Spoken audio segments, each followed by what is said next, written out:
भगबंधुओं, आज की ये कथा हर कोई नहीं सुन सकता।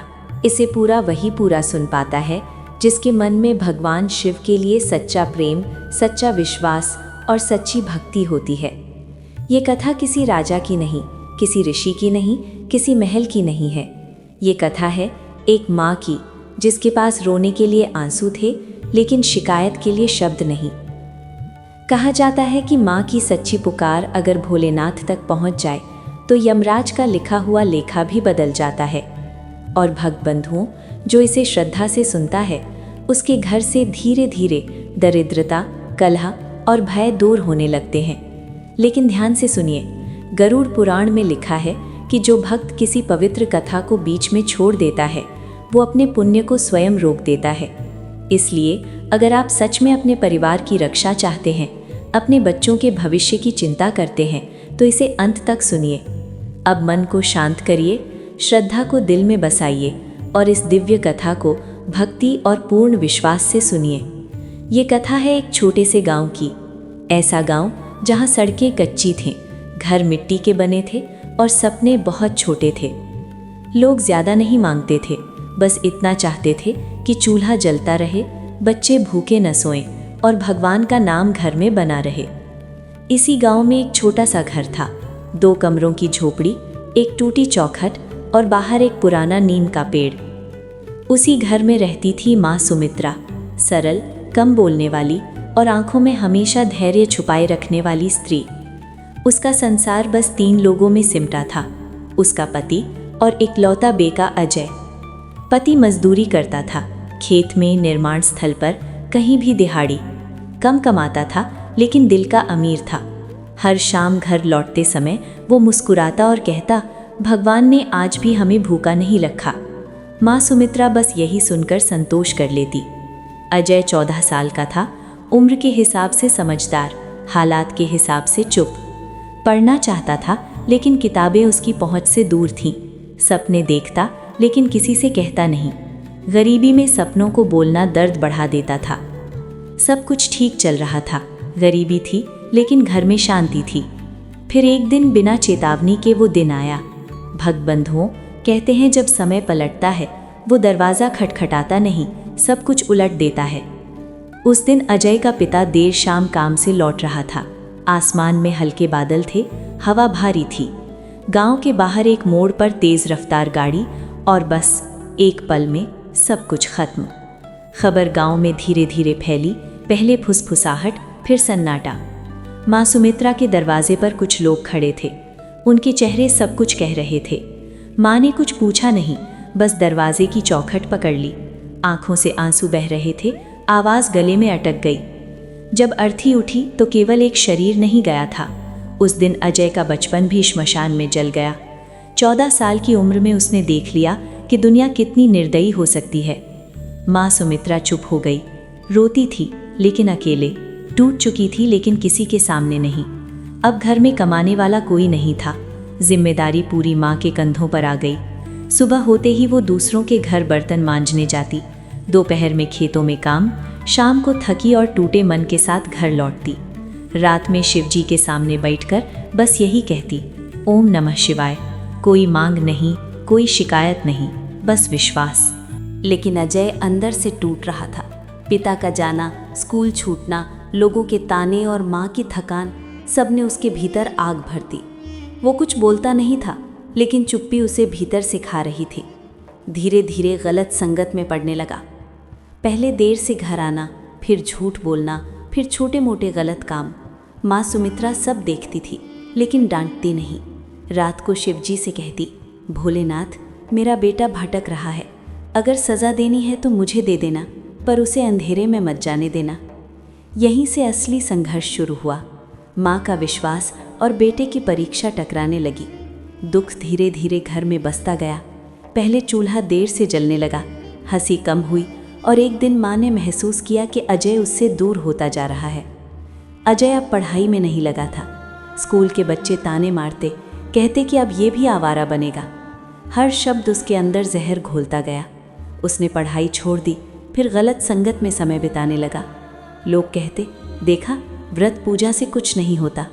लेकिन माँ सुमित्रा रुकी नहीं। उसने संकल्प लिया, हर सोमवार बिना किसी को बताए अन्न त्याग, शिवलिंग पर जल चढ़ाना, बेलपत्र रखना, सिर्फ अपने बेटे के लिए। महीने बीत गए, लेकिन अजय की हालत बिगड़ती गई। छोटे छोटे चोरी, झूठ और फिर बड़े अपराध। माँ सुमित्रा सब देखती थी, रोती थी, लेकिन डांटती नहीं। एक रात अजय देर से लौटा, आंखों में डर था। माँ ने कुछ नहीं पूछा, बस पानी दिया और कहा, सो जा। उस रात माँ शिवजी के सामने बैठी और पहली बार खुद को टूटते हुए महसूस किया। कहा, हे महादेव, मैं माँ हूँ पर कमज़ोर हूँ। मेरा बेटा मेरे हाथ से फिसल रहा है। अगर इसे संभालने के लिए मुझे खुद को तोड़ना पड़े तो मंजूर है। अगली सुबह गांव में खबर फैली कि अजय का नाम गलत काम में आया। माँ मंदिर गई, वहाँ एक वृद्ध साधु बैठे थे। उन्होंने माँ की आंखों में आंसू देख पूछा, क्या दुख है माँ? माँ पहली बार फूट पड़ी, सब कुछ बता दिया। साधु ने कहा, अगर माँ का विश्वास टूटे नहीं तो शिव कभी पेट नहीं फेरते। सोमवार का अखंड व्रत रखो, केवल मन से। माँ ने संकल्प लिया। अगले सोमवार से उसने अन्न त्याग शुरू किया। नदी से जल लाया, शिवलिंग पर चढ़ाया, बेलपत्र रखा और कहा, हे भोलेनाथ, मेरे बेटे को अंधेरे में मत जाने देना। एक एक सोमवार बीते, सालों बीते। अजय की गलती और बिगड़ती जीवन शैली के बावजूद माँ रुकी नहीं। हर मंडे का व्रत, हर जल और बेलपत्र का अर्पण, केवल विश्वास और भक्ति। कथा यहीं तक नहीं है भक्त बंधुओं, ये तो सिर्फ आरंभ है। आगे जो होगा वही माँ के विश्वास और अजय के जीवन की असली परीक्षा है।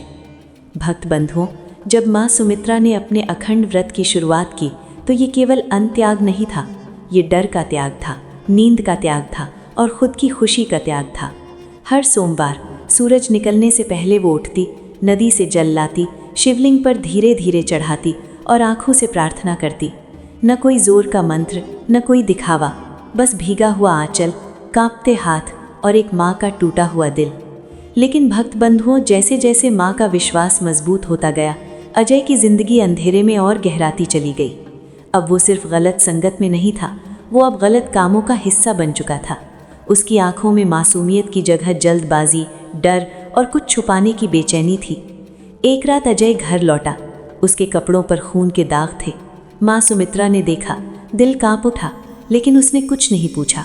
उसे पता था, अगर आज उसने डांटा तो बेटा हमेशा के लिए दूर हो जाएगा। उस रात माँ शिवलिंग के सामने बैठी और बहुत देर तक कुछ बोली नहीं, बस कहा, हे महादेव, अब डर लगने लगा है, मेरा बेटा कहीं मुझसे भी दूर न चला जाए।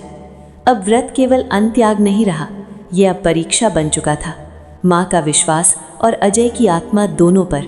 गांव के लोग बातें करने लगे, अजय बिगड़ चुका था, उसका अंत अच्छा नहीं होगा, ऐसा हर कोई सोचने लगा। माँ सब सुनती थी, लेकिन जवाब केवल शिव को देती थी। समय बीतता गया। एक दिन पुलिस गांव में आई, सायरन की आवाज़ गूंज उठी। भीड़ में किसी ने कहा, अजय को पकड़ लिया है। माँ ज़मीन पर बैठ गई। पहली बार उसके हाथ से रुद्राक्ष की माला गिर गई। उस रात वो मंदिर नहीं गई। दीपक कई बार बुझा और हर बार उसने उसे फिर जला दिया, जैसे अपने टूटते विश्वास को जोड़ रही हो। अजय को उसी रात एक अजीब सपना आया। उसने देखा शमशान, चारों ओर धुआं और बीच में विशाल शिवलिंग। फिर गूंजी एक भारी आवाज़, अभी भी समय है। अजय नींद से चौंक कर उठा। उसका शरीर पसीने से भीगा था। पहली बार उसने अपनी माँ को जागते हुए देखा। आंखों में नींद नहीं, सिर्फ प्रार्थना थी। उसी पल अजय का दिल हिल गया। भक्त बंधुओं, परिवर्तन इतनी आसानी से नहीं आता। कभी कभी भगवान अंतिम झटका देते हैं ताकि इंसान पूरी तरह जाग जाए, और वही अंतिम झटका अब बहुत करीब था। अगला सोमवार माँ सुमित्रा के जीवन का सबसे बड़ा सोमवार होने वाला था। ये वो सोमवार था जो तय करेगा कि अजय बचेगा या हमेशा के लिए खो जाएगा। सूरज निकला नहीं था, लेकिन माँ जाग चुकी थी। आंखों में केवल डर, जो बिना बोले सब कुछ कह देता था। वो नदी से जल लेने चली। रास्ते में गांव की गलियां असामान्य रूप से खामोश थीं। कुत्ते भी नहीं भौंक रहे थे। माँ जब मंदिर पहुंची, हाथ कांप रहे थे। आज व्रत का 12वां वर्ष पूरा हो रहा था। 12 साल, ना अन्न, ना आराम, ना शिकायत। शिवलिंग पर जल चढ़ाया, बेलपत्र रखा और पहली बार उसकी आवाज़ भर्रा गई। उसने कहा, हे भोलेनाथ, अगर मेरा विश्वास कमज़ोर पड़ा हो तो मुझे दंड देना, लेकिन आज मेरे बेटे को मत छीनना। उसकी आंखों से आंसू सीधे शिवलिंग पर गिर रहे थे। उसी समय गांव में पुलिस की गाड़ी आई। सायरन नहीं बजा, लेकिन खबर आग की तरह फैल गई। अजय को पकड़ लिया गया था। माँ घर लौटी। दरवाजे पर भीड़ खड़ी थी। कोई बोले नहीं रहा, सिर्फ आंखों में अजीब सी संवेदना थी। माँ सब समझ गई। धीरे से अंदर गई, शिवजी की तस्वीर के सामने बैठी, दीपक जलाया और कहा, हे महादेव, अगर मेरा बेटा दोषी है तो उसे सुधार देना, लेकिन अगर वो भटका हुआ है तो आज उसे बचा लेना। उस रात अजय हवालात में था। चारों तरफ अंधेरा, दीवारों से सीलन की गंध और भीतर डर। अचानक उसने महसूस किया जैसे कोई उसे देख रहा हो। आंखें बंद की और वही दृश्य सामने आ गया। शमशान, धुआं, विशाल शिवलिंग। इस बार आवाज़ और स्पष्ट थी, अभी भी समय है। ये आखिरी मौका था। अजय ज़ोर से चिल्लाया। उसकी आंखों से आंसू बहने लगे। उसे अपनी माँ याद आई, वो माँ जो कभी उससे सवाल नहीं पूछती थी, जो हर गलती के बाद भी दीपक जलाती थी। उस पल अजय टूट गया। सुबह होते ही उसने पुलिस से कहा, मुझे जो सज़ा देनी है दो, लेकिन अब मैं झूठ नहीं बोलूँगा। उसने सारा सच बता दिया और भक्त बंधुओं, यही कहानी ने मोड़ लिया। जिन बड़े लोगों के नाम अजय ने बताए, वे पहले से ही एक और मामले में पकड़े जा चुके थे। अजय मुख्य अपराधी नहीं, मोहरा निकला। उसका मामला सुधार गृह भेज दिया गया, जेल नहीं। माँ सुमित्रा जब ये सुनी तो वहीं बैठ गई। हाथ से दीपक गिर गया, लेकिन डर से नहीं, कृतज्ञता से। उसी रात माँ ने स्वप्न देखा। भोलेनाथ उसके सामने खड़े थे, मुस्कुरा रहे थे और बोले, माँ, तेरे आंसुओं ने तेरे बेटे की किस्मत बदल दी। माँ की आंखें भीगी थी, लेकिन दिल हल्का था। अजय अब सुधार गृह में था। चारों तरफ ऊंची दीवारें, लेकिन ये जेल नहीं थी, ये सुधार गृह था। पहले दिन चुप रहा, दूसरे दिन और भी चुप। तीसरे दिन जब उसे किताब दी गई, उसके हाथ कांपे। माँ याद आई, वही माँ जो पढ़ते हुए मुस्कुराती थी। रात अजय ने रोते हुए बिताई। रोना डर का नहीं, पश्चाताप का था। दिन बीतते गए। सुधार गृह में लकड़ी का काम, किताबों की बाइंडिंग और शिक्षा दी जाती। अजय सब कुछ मन लगाकर सीखने लगा। हर रात सोने से पहले वो आंखें बंद करता। एक ही चेहरा सामने आता, माँ का। उधर गांव में माँ सुमित्रा अब भी हर सोमवार दीपक जलाती, लेकिन अब डर नहीं था, केवल उम्मीद। कहती, हे भोलेनाथ, अब मेरे बेटे को सही राह पर चलने की शक्ति देना। साल बीत गए। अजय सुधार गृह से लौट कर आया। अब वो वही लड़का नहीं था। कंधे झुके नहीं, नज़रें झुकी नहीं, सीधे अपने गांव लौटा। जैसे ही माँ को देखा, वो उनके चरणों में गिर पड़ा। माँ, अगर तुम ना होती तो आज मैं जिंदा तो होता, लेकिन इंसान नहीं। माँ सुमित्रा कुछ नहीं बोली, बस उसके सिर पर हाथ रखा और शिवजी की ओर देखकर मुस्कुरा दी। गांव वालों ने देखा, जो कभी ताने मारते थे आज सिर झुका रहे थे। अजय अब गांव में ईमानदारी से काम करता, युवाओं को गलत रास्ते से दूर रखने की सलाह देता। माँ सुमित्रा का व्रत अब आंसुओं से नहीं, कृतज्ञता और प्रेम से भर गया। भक्त बंधुओं, भोलेनाथ कभी देर करते हैं पर अन्याय नहीं। अंतिम संदेश, अगर आपके घर में कोई भटक रहा है, हार मत मानिए। डांट से नहीं, विश्वास से काम लीजिए। माँ की सच्ची पुकार सीधे कैलाश तक पहुँचती है। और भक्त बंधुओं, अब अजय के जीवन का नया अध्याय शुरू हुआ। सुधार गृह का अनुभव, माँ का व्रत और भोलेनाथ की कृपा, सब मिलाकर उसने अपने जीवन में एक नई राह देखी। अब अजय केवल खुद के लिए नहीं, बल्कि समाज और बच्चों के भविष्य के लिए जी रहा था। उसकी हर सीख में माँ का व्रत और भोलेनाथ का आशीर्वाद झलकता। भक्त बंधुओं, ये कथा हमें यही सिखाती है कि भले ही परिस्थितियाँ कितनी भी कठिन हों, माँ का अटूट विश्वास और भक्ति कभी व्यर्थ नहीं जाती। यदि हम सही मन और शुद्ध श्रद्धा से भगवान से जुड़े रहें, तो जीवन में चमत्कार अवश्य होते हैं। भक्त बंधुओं, अजय का जीवन अब सुधार गृह से लौटने के बाद पूरी तरह बदल चुका था। लेकिन भक्त बंधुओं, परिवर्तन इतनी आसानी से नहीं आता। जीवन की राह में अब भी कई परीक्षण और मुश्किलें थीं। अजय के सामने अब केवल खुद की नहीं, बल्कि उन सभी बच्चों की तकदीर बनाने की जिम्मेदारी थी जो गलत रास्ते की ओर बढ़ रहे थे। गांव में लौटते ही उसने सबसे पहले अपने पुराने दोस्तों और उन बच्चों की ओर देखा जो पहले गलत संगत में फंसते थे। उसका मन था कि अब वो उन्हें सही राह दिखाए। पहले तो लोग हंसे, तुम वही लड़का हो जो पहले चोरी और झूठ में फंसा करता था, अब क्या बदल गया? लेकिन अजय ने कोई जवाब नहीं दिया। सिर्फ अपने काम से उन्होंने सबको दिखाया कि बदलाव सच में संभव है। भक्त बंधुओं, यही वो समय था जब माँ सुमित्रा का व्रत अब केवल पूजा का माध्यम नहीं था, ये विश्वास और भक्ति का प्रतीक बन चुका था। हर सोमवार जल, बेलपत्र, दीपक अब केवल आभार और प्रेम से अर्पित होते।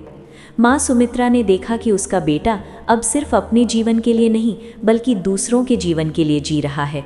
अजय ने गांव में एक छोटा सा विद्यालय खोला। वहाँ बच्चों को पढ़ाया जाता, खेल के लिए जगह बनाई जाती, गरीब बच्चों के लिए मुफ्त भोजन का इंतज़ाम किया जाता। लेकिन भक्त बंधुओं, ये केवल शिक्षा नहीं थी, ये उन्हें जीवन की सही सीख देना था। उन्होंने बच्चों को ये बताया कि जीवन में भटकना और फिर सही राह पर लौटना दोनों अनुभव मूल्यवान हैं। अजय की जिंदगी अब पूरी तरह बदल चुकी थी। लेकिन भक्त बंधुओं, भगवान की परीक्षा अभी खत्म नहीं हुई थी। जीवन में हमेशा नए संकट और नए पाठ आते हैं। अजय के सामने अब चुनौती थी पुराने अपराधियों की दुनिया। जो लोग पहले उसके रास्ते में थे, वे अब उसे फिर से फंसाने की कोशिश कर रहे थे। एक दिन अजय को खबर मिली कि उसके पुराने दोस्तों में से कुछ गलत रास्ते पर लौट रहे हैं। उन्होंने कुछ बच्चों को भी प्रभावित करना शुरू कर दिया। अजय का दिल कांप उठा। भक्त बंधुओं, यही वो पल था जब माँ सुमित्रा का व्रत उसकी ताकत बन गया।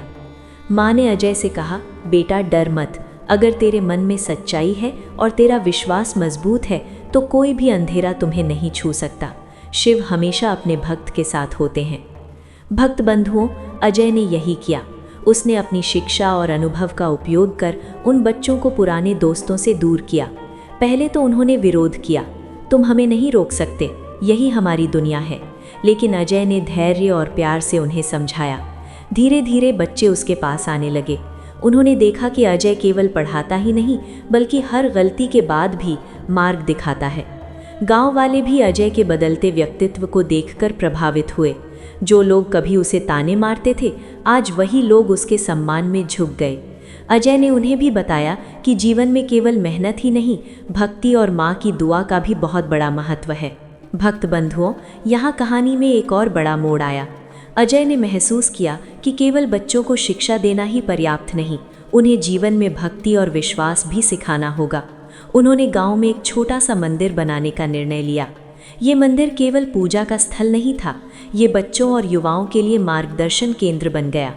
माँ सुमित्रा अब हर सोमवार दीपक जलाती, लेकिन अब उनकी आंखों में डर नहीं था, केवल संतोष और आभार था। उन्होंने देखा कि अजय अब केवल अपने लिए नहीं बल्कि समाज के लिए प्रेरणा बन गया। भक्त बंधुओं, यही वो समय था जब माँ ने अनुभव किया कि उनके व्रत और उनके आंसुओं की शक्ति ने पूरे परिवार और गांव की तकदीर बदल दी। अजय अब अपने जीवन में नए नियम बना चुका था। सुबह उठकर शिवलिंग के सामने बैठना, बच्चों को पढ़ाना और शाम को गांव में युवाओं को सही मार्ग दिखाना उसकी दिनचर्या बन गई। भक्त बंधुओं, अजय की जिंदगी अब सिर्फ शिक्षा, भक्ति और सेवा में समर्पित थी। लेकिन भक्त बंधुओं, कहानी यहीं खत्म नहीं होती। हर परिवर्तन के पीछे हमेशा परीक्षा होती है। अजय के सामने अब बड़ा संकट आया। पुराने अपराधी जो उसके रास्ते में बाधा डाल रहे थे ने उसे धमकी दी, तुम सोचते हो सब बदल गया, हमारी दुनिया में फिर से वापस आ जाओगे। अजय डर गया नहीं, उसने अपने मन में माँ के विश्वास और शिव की कृपा को महसूस किया। उसने अपने दोस्तों और गांव वालों को इकट्ठा किया, कहा, हम किसी से डरेंगे नहीं, हम सही रास्ते पर चलेंगे, जो गलत है उसे हम सही करेंगे। और भक्त बंधुओं, यही वो पल था जब गांव के लोग अजय के साथ खड़े हो गए। माँ सुमित्रा ने देखा कि उसका बेटा अब सिर्फ उसके लिए नहीं बल्कि पूरे गांव के लिए लड़ रहा है। भक्त बंधुओं, यही वो क्षण था जब अजय की असली परीक्षा शुरू हुई। पुराने अपराधी अब सामने थे, लेकिन अजय ने डर को त्याग दिया। उसके कदम मजबूत थे, आंखों में दृढ़ता थी और दिल में माँ की दुआ थी। अजय ने बच्चों और युवाओं के साथ मिलकर एक योजना बनाई।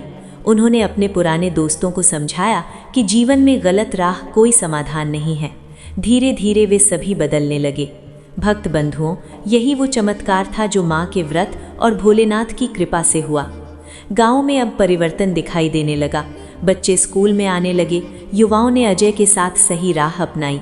पुराने अपराधियों ने भी महसूस किया कि अजय का बदलता व्यक्तित्व केवल उसकी ताकत नहीं बल्कि माँ की भक्ति और विश्वास की शक्ति थी। भक्त बंधुओं, अजय ने ये साबित किया कि भटकना और फिर सही राह पर लौटना दोनों ही जीवन के अनमोल अनुभव हैं। माँ सुमित्रा ने देखा कि उनके हर सोमवार का व्रत सफल हुआ, हर आंसू ने अपने उद्देश्य को पाया। अजय ने गांव में एक नया नियम लागू किया, हर बच्चे को शिक्षा और भक्ति दोनों सिखाई जाए। उन्होंने बच्चों को ये बताया कि जीवन केवल सांस लेने का नाम नहीं है, बल्कि अपने कर्मों और विश्वास से अपने और दूसरों का भविष्य बदलने का नाम है। माँ सुमित्रा अब केवल दीपक जलाती नहीं, वो बच्चों और युवाओं के लिए प्रेरणा बन गई। भक्त बंधुओं, यही वो समय था जब उन्होंने अनुभव किया कि भगवान ने उनके व्रत और आंसुओं को स्वीकार किया। अजय का जीवन अब केवल अपने लिए नहीं था, वो बच्चों की तकदीर बदलने, गांव को सही राह पर लाने और समाज में भक्ति और सेवा की मिसाल कायम करने में लगा था। भक्त बंधुओं, यही वो चमत्कार था जिसे केवल विश्वास और भक्ति के माध्यम से हासिल किया जा सकता है। अजय ने माँ से कहा, माँ, आपकी भक्ति और विश्वास ने मेरी जिंदगी बदल दी। अब मैं सिर्फ खुद के लिए नहीं, बल्कि दूसरों के लिए जी रहा हूँ। माँ सुमित्रा मुस्कुराईं और कहा, हे भोलेनाथ, ये केवल शुरुआत है। विश्वास और भक्ति की शक्ति कभी खत्म नहीं होती। भक्त बंधुओं, यही वो संदेश है जो हम सभी के लिए है। परिस्थितियाँ चाहे कितनी भी कठिन हो, माँ का अटूट विश्वास और भक्ति कभी व्यर्थ नहीं जाती। अगर हम सही मन और शुद्ध श्रद्धा से भगवान से जुड़े रहें तो जीवन में चमत्कार अवश्य होते हैं। और भक्त बंधुओं, यही वो समय था जब अजय ने अपने जीवन का नया अध्याय शुरू किया। सुधार गृह का अनुभव, माँ का व्रत और भोलेनाथ की कृपा, सब मिलाकर उसने अपने जीवन में एक नई राह देखी। अब अजय केवल खुद के लिए नहीं, बल्कि समाज और बच्चों के भविष्य के लिए जी रहा था। उसकी हर सीख में माँ का व्रत और भोलेनाथ का आशीर्वाद झलकता था। भक्त बंधुओं, ये कथा हमें यही सिखाती है कि भले ही परिस्थितियाँ कितनी भी कठिन क्यों ना हो, माँ का अटूट विश्वास और भक्ति कभी व्यर्थ नहीं जाती। भक्त बंधुओं, अजय अब वही लड़का नहीं रहा जो कभी गलत संगति में उलझा था। उसका जीवन अब सही राह पर चल पड़ा था। उसने सीखा कि केवल अपने लिए जीना नहीं, बल्कि दूसरों के लिए जीना असली उद्देश्य है। माँ सुमित्रा अब हर सोमवार दीपक जलाती, लेकिन आंसू नहीं, केवल प्रेम और कृतज्ञता से। उन्होंने देखा कि उनका बेटा अब समाज के लिए प्रेरणा बन चुका है। हर बच्चे के चेहरे पर मुस्कान देख उनके दिल में संतोष और खुशी भर गई। गांव के लोग अब अजय की कहानी सुनकर खुद भी भक्ति और विश्वास की राह अपनाने लगे। जो पहले ताने मारते थे, अब उनका सम्मान करते थे। अजय ने गांव में स्कूल खोला, बच्चों को पढ़ाया, खेल के लिए जगह बनाई और गरीब बच्चों के लिए मुफ्त भोजन का इंतज़ाम किया। भक्त बंधुओं, यही वो समय था जब माँ सुमित्रा ने अनुभव किया कि भगवान ने उनकी तपस्या को स्वीकार किया। उन्होंने देखा कि उनके बेटे के जीवन में न केवल बदलाव आया, बल्कि पूरे परिवार और गांव में सकारात्मक ऊर्जा फैल गई। अजय अब समाज के लिए काम करता, युवाओं को सही राह दिखाता और अपने अनुभव से उन्हें प्रेरित करता। उसने जाना कि जीवन केवल सांस लेने का नाम नहीं, बल्कि अपने कर्मों और विश्वास से दूसरों की जिंदगी बदलने का नाम है। माँ सुमित्रा का विश्वास, उनकी भक्ति और उनका प्रेम अब पूरे गांव के लिए उदाहरण बन गया। उन्होंने दिखाया कि सच्ची माँ की पुकार कैलाश तक जाती है और यमराज का लिखा हुआ लेखा भी बदल देती है। और भक्त बंधु, यही कहानी का संदेश है। चाहे परिस्थितियाँ कितनी भी कठिन क्यों ना हो, हार मत मानिए। डांट और नफरत से नहीं, सिर्फ विश्वास और भक्ति से काम लीजिए, क्योंकि सच्चा प्रेम, सच्चा विश्वास और सच्ची भक्ति कभी व्यर्थ नहीं जाती। हर हर महादेव।